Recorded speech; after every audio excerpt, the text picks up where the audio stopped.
Most Canadians don't realize this, but choosing the wrong advisor can be more damaging than actually choosing the wrong investment. Because an advisor doesn't just influence where your investments go, they influence your taxes, your income, your risks, and how long your money lasts. This decision quietly shapes your entire financial future. Hi, it's Zach from Odyssey Wealth. I'm a certified financial planner and licensed to provide life insurance, critical illness, and other risk management solutions. I'm also registered to provide investments through Design Securities, which is a Canadian investment dealer and member of CIRO. Everything I provide in this video is for educational purposes only. It's not personalized financial advice. It's not a recommendation to buy or sell any investment or insurance product. Everyone's financial situation is different, especially in retirement. So any examples discussed are meant to represent concepts, not replace individualized planning. So let's get into it. Financial advice compounds for better or for worse. Small decisions made over many years can often have very different consequences. And once certain decisions are made, they often can't be undone. This becomes especially important as you come to many life transitions: retirement, birth of a child, pensions, any deaths in the family, selling a business, or retirement income. That's why knowing how to evaluate an advisor matters more than people may think. So let's start with the most important and often misunderstood concept in financial advice. What does fiduciary actually mean? One of the most important phrases and concepts in financial planning and advice is fiduciary. A lot of advisors use the word. Very few people actually understand what it means. And that misunderstanding can have very real financial consequences. At its core, a fiduciary is legally required to put your interests ahead of their own. Not morally, not ethically, legally. That means when a fiduciary offers advice, they must do so in a way that is in your best interest. They must prioritize what's best for you, even if it pays them less, even if it's more work, and even if it doesn't benefit their firm. That's a very high standard. Here's where things get confusing in Canada. Not all financial advisors are held to the same standard at all times. Some advisors operate under a suitability standard, which means the recommendation only needs to be suitable, not necessarily optimal. In other words, more than one solution may be considered acceptable, even if one is clearly better for the client. That's a big difference. Let me give you a simple example. If two investment options are considered suitable, but one pays the advisor more than the other. A suitability standard doesn't always mean that that option that pays the advisor more isn't considered or recommended. A fiduciary standard does. A fiduciary must be able to explain and defend why a recommendation is in a client's best interest, not just why it works. This matters most through major life transitions: retirement, pension decisions, LIRA transfers, income planning, estate considerations. What I just listed, these are often irreversible decisions. And once they're made, there's no rewind button. So a key question, or some key questions you should be asking your financial advisor: are you acting as a fiduciary for me, and in what capacity? And just as important, when are you not acting as a fiduciary? Because even if someone means well, how they're paid can still influence the advice that they provide. Which brings us to fees. Fees are one of the most uncomfortable and most avoided conversations in financial advice, but they're also one of the most important. Advisors can be paid in different ways. Fees, where you pay a set amount for a service. Commissions, where the advisor is compensated for a sale. For example, life insurance. Embedded product cost, where the cost is included in the service or the product.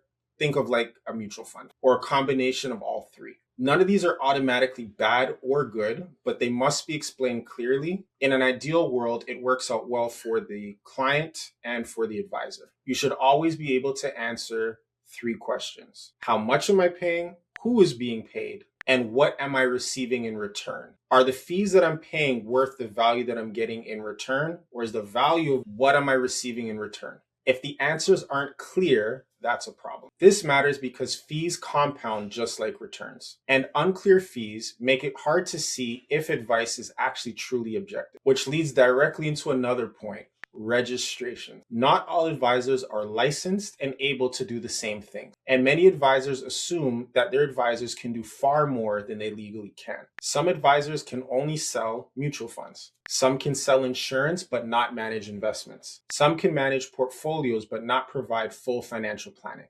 Licensing matters. This is important because if an advisor isn't licensed to do something, oftentimes they will avoid the topic, even if it's important to you. An example of this would be encouraging someone to transfer over a pension and not talk about an annuity because they're not licensed to be able to sell a life insurance product like an annuity. Which brings us to an equally important but rarely discussed question. Good advisors are clear about their strengths. I'm very good at pensions. I've been doing them since 2013 and helped thousands of clients be able to move successfully and confidently into retirement. Great advisors are also clear about their limitations. No one should be your investment advisor, your tax expert, your insurance expert, and estate lawyer all at once. It's just not possible. Everyone has their areas of expertise, like financial planning for our firm, and no advisor should pretend to be. A slight caveat to that is when you have a financial planning firm that has all of these things encompassed within their company. Knowing when your advisor brings in other professionals is a sign of confidence,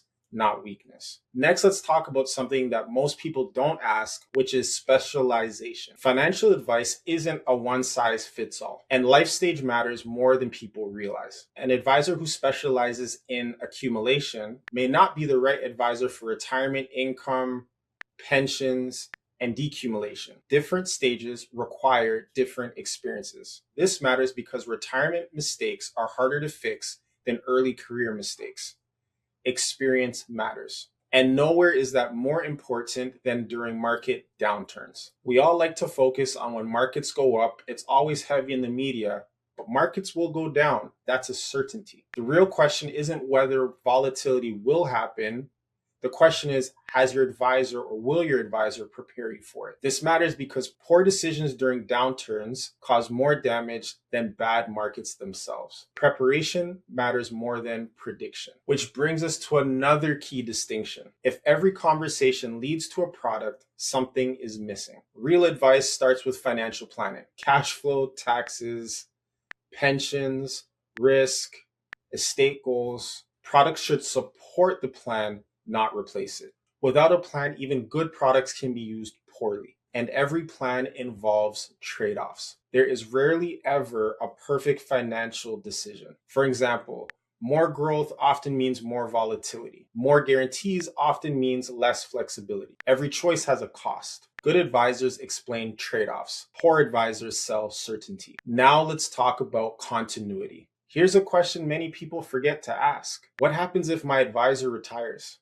You deserve to know who is going to support you long-term, not just today. Your financial life doesn't pause when your advisor takes a step back. And finally, let's talk about confidence. A good advisor isn't threatened by a second opinion. In fact, confident advisors actually welcome it. Good advice holds up under scrutiny. This matters because pressure isn't advice, clarity is. Choosing an advisor isn't about choosing someone that's impressive or even going to one of the big 5 banks. It's about finding someone who explains clearly, is transparent, and is firmly behind you and wants you to make the best decision for yourself. Take your time, ask better questions, and expect more. If this video helped clarify what you should expect from an advisor, I would ask that you just use them in your next meeting, whether that's with your existing advisor or someone new. And if you'd like a second set of eyes on your situation, you can always reach out to my team at Odyssey Wealth. Even one conversation can help you spot gaps, conflicts, and missed opportunities. Thanks.